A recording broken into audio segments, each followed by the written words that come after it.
نبود. سلام بچه‌ها، من فردادم. خوش اومدی به چنل من. خب همونجور که میبینید من با میکاپ کامل اومدم. میکاپ هم اینه و قراره اینجا بشینیم و بعد از سالها، فکر کنم یه 3 سالی شده که من میکاپ که من کیک درست نکردم و بیام اینجا بشینم و کیک درست کنم. تصمیم گرفتم یه کار جدید انجام بدم تو چنلم و دیگه خاطره یه کراش تعریف نکنم، بشینم اینجا و با هم دیگه کیک درست کنیم. و کار جدیدی که قرار انجام بدم اینه که بیس کیکش رو یه چیزایی یادمه، خب تکنیکاش یادمه، ولی واسه اولین بار میخوام با چیزایی که گرفتم اینا میخوام واسه اولین بار با فوندانت تزیینش کنم که اصلا نمیدونم قرار چجوری در بیاد. خیلی هیجان زدم. قرار بود تو آشپزخونه باشه، ولی من یکی از زشت ترین آشپزخونه های دنیا رو دارم، واسه همین نشستم همون جای همیشگی، همون exact same location و میخوام اینجا با هم یه کیک درست کنم. و چیزی هم که میدونین این که کراش دومم باعث شد که من کیک یاد بگیرم، اما الان نمیخوام ماجرای اونو تعریف کنم، ولی حتما بعدا در آینده تعریف کنم. ولی الان میخوام فقط با هم دیگه بشینیم کیک درست کنیم. خیلی هیجان زدم چون نمیدونم یا ممکنه خیلی گند بخوره تو همه چی، زشت بشه، یا اون چیزی که تو ذهنمه در بیاد. اگه دوست داریم با هم این میکاپ انجام بدیم، اگه دوست داریم با هم این کیک رو درست کنیم، بیایم با هم شروع کنیم. این کیکی که میخوام بهت بگم دختر جون خانیما، پایه همه کیک هست. یعنی شما هر تزیینی با این کیک میتونید کنید، هر مدلی تزیینی میتونید با این کیک انجام بدین. خیلی کیک کامل و عالیه. و دختر جون اگه وسیله کیک رو دارین، همین الان برین فر رو روی 170 درجه روشن کنین. اگه مثلا فر ندارین میتونین از تکنیک قابلمه استفاده کنین. یه قابلمه بزرگ و باید نشونتون بدم. بذار بهت نشون بدم دختر جون من چه تکنیکی استفاده میکنم. اما از این قابلمه بزرگ استفاده میکنم. ببین یه وجبه گازم چون کثیفه اینجوری بهتون نشون میدم. یه وجبه، خب یکم بیشتر از یه وجب، 2 وجبه، خیلی قابلمه بزرگه. خب بعد اینجوری دارش رو که باز میکنیم، ترش من نمک ریختم. خب بعد از اینا هم گذاشتم با یه دونه از این دماسنجه. خب بعد یه مدتی روشن کنین زیرش رو. وقتی رو اون دمای ثابت شد، الان فکر کنم رو 180 ثابته، خب اون دمایی که باید باش کیک درست کنین دختر جون. خیلی این تکنیکیه واسه شما اگه مثل من میلیاردر نیستین، فر ندارین، میتونه این روش استفاده کنین. موارد لازم: به 4 عدد تخم مرغ نیاز دارید واسه قالب 20 سانتی.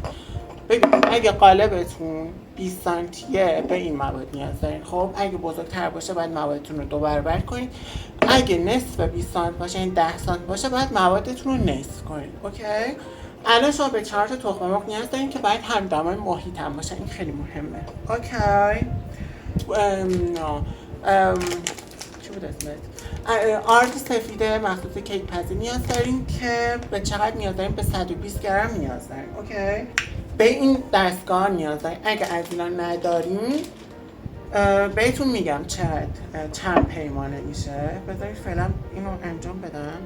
خب اینو روشن میکنیم این دستگاهمونو. حالا ببین یه قاشق غذاخوری میشه 10 گرم. شما حالا ببین یه قاشق غذاخوری میشه 10، چرا کم شد؟ میشه 10 گرم. خب نه چرا؟ هلو درستی بچه جون؟ یه مشکل فنی پیش اومد. آه مای گاد. خب اینو میذاریم اینجا، اینو میذاریم. خب بچه جون هر قاشق غذاخوری خب 1 تیبل اسپون، خب 15 گرمه. یعنی میشه شما حدود 10 تا قاشق غذاخوری آرد نیاز داریم. این 1، این 2،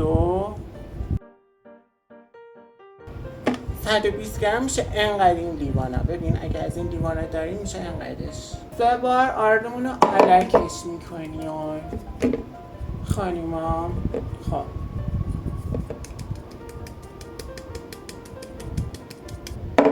خب اینو 3 بار که علکش کردیم اینجوری، بعد میریزیم تو همین ظرف خودش و دیگه باش کاری فعلا نداریم. خب مواد بعدی به 120 گرم شکر میریزیم که دوباره دستگاهمون رو روشن میکنیم، میریزیم تایم باشه 120 گرم 18 20 21. اوکی اینجوری کنیم این الان میشه 120. دیدی؟ یادتون نره حتما آردتون رو الان الک کنید. اگه الک نکنید کیکتون پف نمیکنه. یه قسمت‌هایش ببین یک دست کیکتون یک دست و تمیز و اسفنجی نمیشه. خب حتما باید بذارید که چین من نمیبینید اینجوری اینجوری شکنیمش. خب 4 تا تخم مرغمون رو ریختیم. الان شکرم بهش اضافه میکنیم. خب 4 تا تخم مرغ شکرم ریختیم. الان به یه قاشق چای خوری وانیل هم نیاز داریم، یعنی وانیل خیلی باید بریزیم. اوکی وگرنه بوی توالت میده. خب خانیما الان باید اینو 10 دقیقه نه کمتر، بیشتر بهتر ولی کمتر از 10 دقیقه نباید بزنید، خیلی مهمه. اوکی خب آماده این بیایم انجامش بدیم. این بعد از 5 دقیقه است. خب بعد 5 دقیقه دیگه هم اینو بذارید، یعنی 5 دقیقه دیگه هم اینو باید بزنیدش.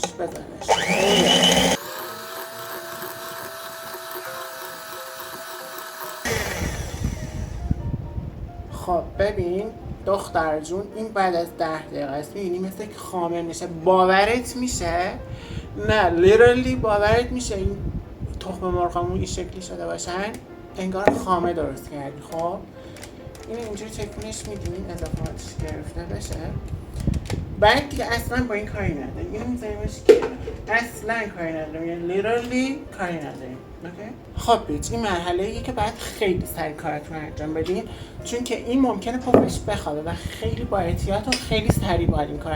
نه این کار رو هم باید سریع باشین، هم باید با احتیاط رفتار کنین و خیلی آروم این کار انجام بدین، چون خیلی مهمه، چون این کیک اصلا هیچ بیکینگ پودری نداره و تمام پفش از همین تخم مرغ است. خب کاری که الان باید انجام بدیم، نشاسته ذرت اندازه یه دونه قاشق از اینا قاشق غذاخوری یا 15 گرم نشاسته ذرت اینجوری برمی‌داریم، اینجوری توش صاف می‌کنیم. انقدر نشاسته ذرت. خب اینو می‌ریزیم توی یه ظرفی. خب یه قاشق غذاخوری از همون نشاسته ذرتی که برداشتیم از آردمون رو برمی‌داریم. خب می‌ریزیم کنار. حالا اون یه قاشق غذاخوری نشاسته ذرت رو قاطی آردمون می‌کنیم، هم می‌زنیم. حالا اونا رو می‌ریزیم رو تخم مرغمون. بعد خیلی آروم و با احتیاط با این لیسکمون اینو هم می‌زنیم. خیلی سریع نباید این کار رو کنید وگرنه پاف کیکتون میخوابه. خیلی آروم این کار رو انجام بدید، اصلا عجله نکنید. اوکی نه که دیگه 3 ساعت هم طولش بدین. نه همون لحظه که دیگه این قاطی شد دیگه تمومه. بعد همش هم باید در جهت عقربای ساعت بیت. چقدر سخته، چقدر سخت شد. آره اینو باید در جهت عقربای ساعت هم بزنید. حالا میتونید خلاف عقربای ساعت هم باشه ولی دیگه نباید برگردیم به حالا خوبه کیک هم خوب در نیاد، یعنی لیترالی اگه خوب در نیاد مرگم حتمیه، چون که خیلی زحمت دارم میکشم باسش. این همه هزینه کردم بیچ، لیترالی این همه هزینه. خب بیایم بهتون بگم چطوری قالبمون رو درست کنیم. خب قالبمون 20 سانتیه دیگه، میدونید دیگه. اون آردی بود که یه قاشقی که گرفته بودیم، یه قاشق غذاخوری، اونو میریزیم توش. اوکی میریزیم توش. بعد اینجوری میچرخونیمش همه جای این ظرفمون بره. فقط قبلش من اینو با کره چرب کردم. خب اینو میریزم که دیگه این شکلی میشه. خب ولی من همیشه واسه اطمینان بیشتر یه دونه از اینا هم تش میذارم. خب یه دونه از اینا هم تش میذارم واسه اطمینان خیلی بیشترتر. خب اینو میذارم تش که خوبم برش نزدم، ولی واسه اطمینان دیگه که اصلا نچسبه. بعدش هم اینو باید یکم چربش کنیم. الان من یادم رفته برم چربش کنم بیام، چون اگه چربش نکنیم کیکمون به این کاغذه میچسبه، بعد کندنش دردسر داره. واسه یه کمی چربش کنیم راحت تر. خب الان اون موادمون رو میریزیم تو ظرف. اوکی ببین ریختم. خب حالا که ریختیم اینجور باید از فاصله اینجور ولش کنیم. خب که حباباش گرفته بشه. خب این شکلیه دیگه. خب ریختیم اینجا، چند بارم میزنیم که حبابه توش گرفته بشه. میدونیم که اگه توش حباب داشته باشه باعث میشه که پف نکنه. اوکی خب حالا بیایم با هم بریم که اینو بذارمش تو فر. الان فر داغه. آی دستم الان میسوزه. اوکی خب این کار باید خیلی سریع انجام بدیم به خاطر اینکه این باید توش گرم بمونه. اوکی خب الان خیلی داغه. اوکی اینو باید بردارمش اینجوری بذارمش سریع اینجا. اوکی اینو اینجوری میذاریم توش دستمونم نسوزه. اوکی بعد درشو میبندیم. خب حدود 3-4 ثانیه اول باید بذارم شعله انقدر بمونه. خب 3-4 دقیقه. بعد یه ذره کمترش کنیم، نه که مثلا خیلی کما، در حدی که اون رو همون 170 درجه ثابت بمونه. اوکی بریم 3-4 دقیقه دیگه بیایم. خب 3-4 دقیقه گذشت، من زیرش رو کم کردم. الان باید بذاریم 40 دقیقه همینجوری بمونه. بعد اینکه اصلا نباید درشو باز کنین تا نیم ساعت اول، اصلا نباید درشو باز کنین و بذارین همینجوری. مثل من نباشه، من اول این همش کنجکاو بودم، هی میومدم درشو باز میکردم. این کارو کنین باعث میشه پف کیک بخوابه، اصلا کیک خیلی بنجور میشه. پس تا 25 دقیقه 30 دقیقه اصلا نباید زیرشون روشن کنید. اوکی بگو اوکی. 40 دقیقه دیگه کیک درست میشه. بیاین تا 40 دقیقه دیگه بیاین تا موقعی که کیک درست میشه و خنک میشه و اینا، بیاین اون تزیینات روشو با فوندان درست کنین که خیلی هیجان زدم. امیدوارم که خوب در بیاد. بیاین امیدوار باشین که خوب در بیاد. خب این یه دونه از اینا میذارم اینجا. این ظرف فوندانتمون رو باز میکنیم. او یس او شت وای چه خوبی میده. او مای گاد چه خوبی میده. چقدر سفته. اوه خیلی سفته. فعلا یه ذره بریزیم. باید یه ذره چه مزدهیه. چه طعمی دارم.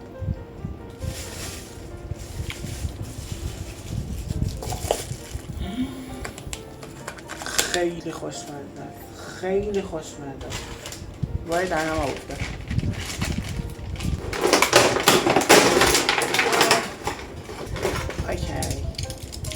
تو این ذهنمه که تزیینش از وسیله‌های میکاپ باشه. یعنی مثل چی؟ مثل براش باشه، مثل پلت سایه باشه، رژ لب. میخوام این تزیینات روش انجام بدم، واسه همین خیلی ایده باحالی میشه و خوب در بیاد. اول از همه میخوام این پلت سایه رو انجام بدم، فقط این که میترسم خوش بشه، واسه همین میذارم فعلا سر جا. بعد یه چیز دیگه هم گرفتم، اینم نمیدونم چه جوریه استفاده ازش رو بلد نیستم. من میبینید اینجوری فشارش میدیم، قشنگ مثل خمیر بازی ها، مثل خودشه. این چه طعمی داره؟ چطوری اینقدر اینا خوشمزه است؟ واو ترکی توش نباشه، همه جاش یه دست. باید اینجوری عقب جلو کنن تا این یه دست در بیاد. چه جوریه به این شکل. دوست عزیز ریدیم. دوست عزیز دوباره.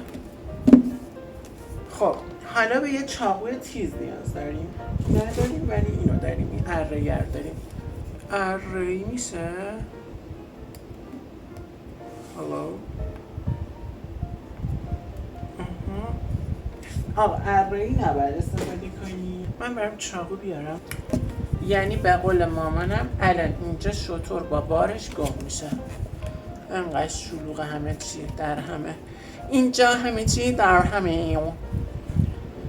خب اینو قشنگ لهش میکنی.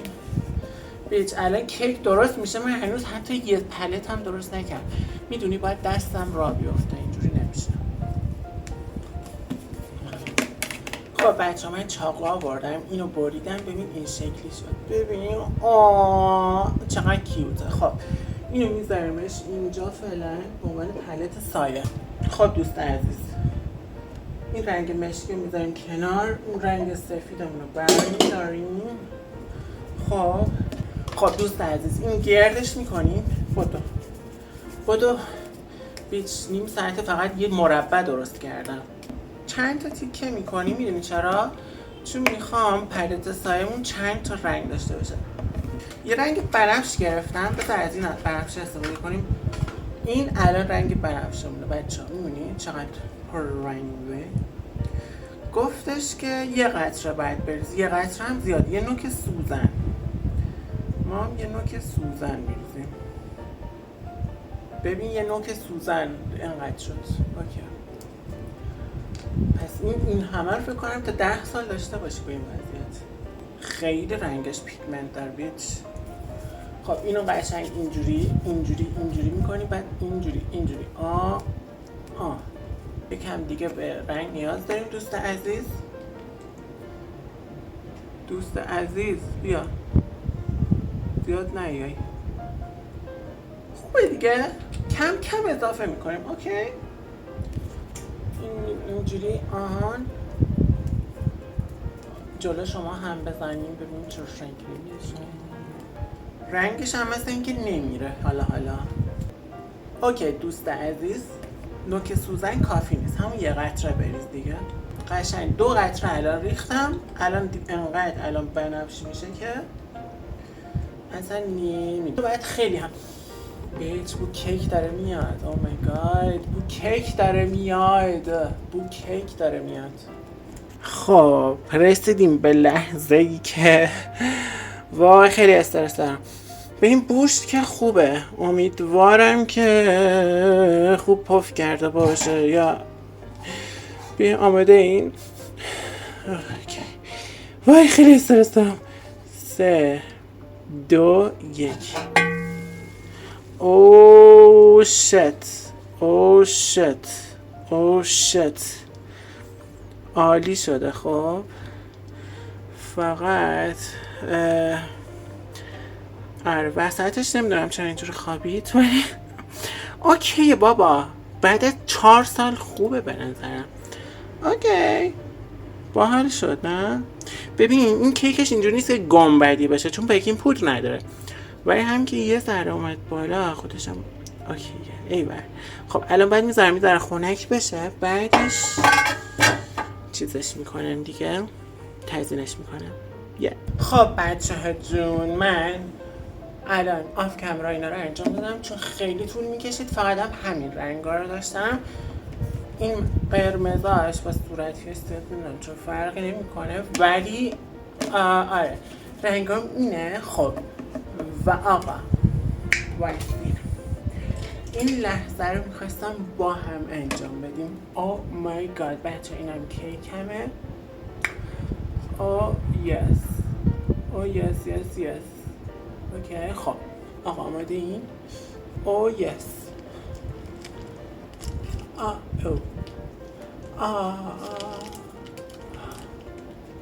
مای گاد.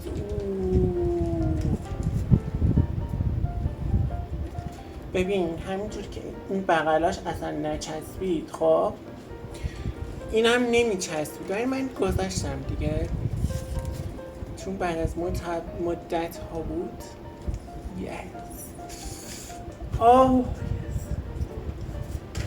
خب اینو میذاریم یه ذره خنک بشه. ببین نسوختم تا همه چیز تنظیم بود. اوکی اینو میذاریم یکم خنک بشه. بعدش میام چیزش میکنم.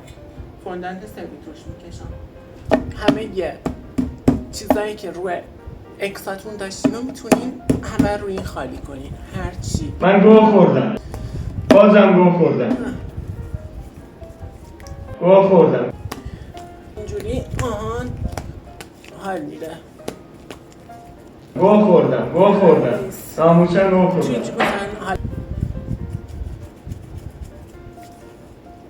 Oh, yes. What is that? حالا که این وسط میذاریم، حالا با این اینجوری لهش میکنیم. جون حالا کیکمون رو برداشتیم که خنک شده، دورش اینجوری تمیز میکنیم. خب حالا این فوندانتمون که این شکلی شده رو خب میذاریم روش. آره دیگه باید بندازیم روش دیگه. درسته یا نه درست نیست؟ خب گذاشتم روش، میبینید خب اینجوری چقدر تمیز میشه. خب بعد اینو اینجوری باید بیچ این چرا وای ببین چه بلایی سرش اومد. اوکی این خوب نیست. وای بچه ها جون. خب این خراب شد. الان یادم رفت اصلا چیزی بهش بزنیم به یه چیزی باید بچسبه. اینجوری گندی شد. خب دوستان، خب بعد از 3 بار ترش کرد همچین گندی زده شد. یعنی یه جوری گند زدم، نمیدونم چجوری درستش کنم. اوکی اصلا مهم نیست.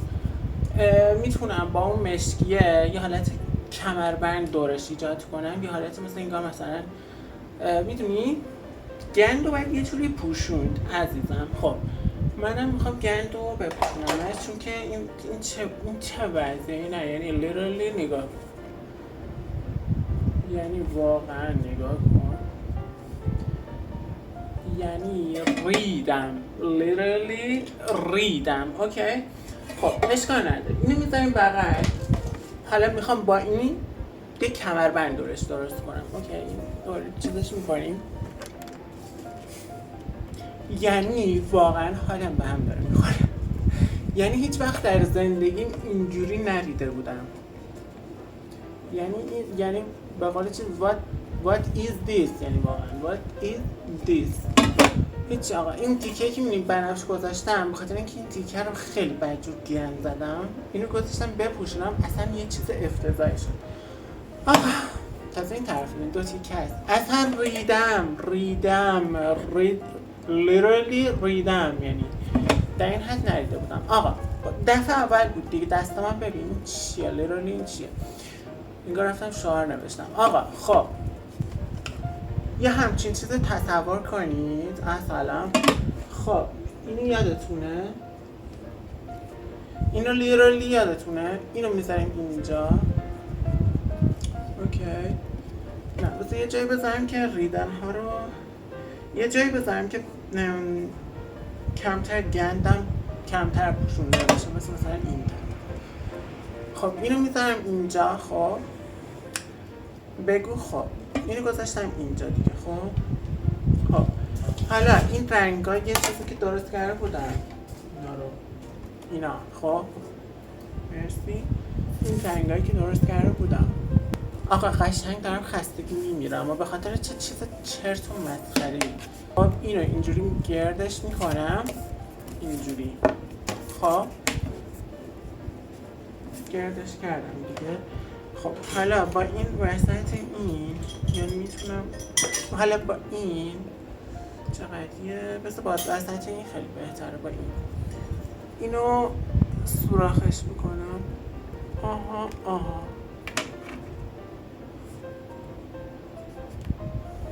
شد این. خب اینو مثلا میذارم اینجا. اینو گذاشتم اینجا مثلا رنگ سبز. خب اینو میذاریم کنار. خب دوستان عزیز الان از اینا برمی‌داریم. اینو من درست کردم. خب اینو اینجوری، حالا اینو اینجوری میذاریم توش. ثابت بایسته. خب به این شکل دوست عزیز، یعنی لیترالی این چیه؟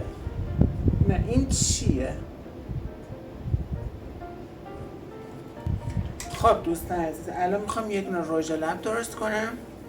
واسه رژ لب درست کردن احتمالاً باید یه چیز گرد درست کنم، مثلا این. خب بعد میذارمش اینجا، این کنارش رو اینجوری برش میدیم. اوکی.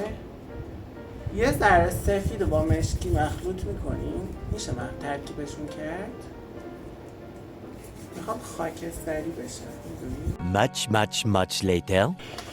واقعا اصلا فکرش نمیکنم قطعی طول بکشه. بعد انقدرم خسته شدم نتونستم بینش چیزی تعریف کنم.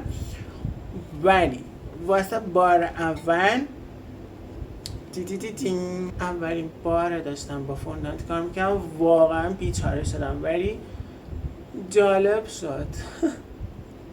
با مزه شد نه؟ فقط یه قسمت های ترک برداشت گندار لطفا بهش توجه نکنید. هلو. خب اینم که ولی با مزه شد نه؟ یعنی لیترالی خیلی با مزه شد. دوستش دارم.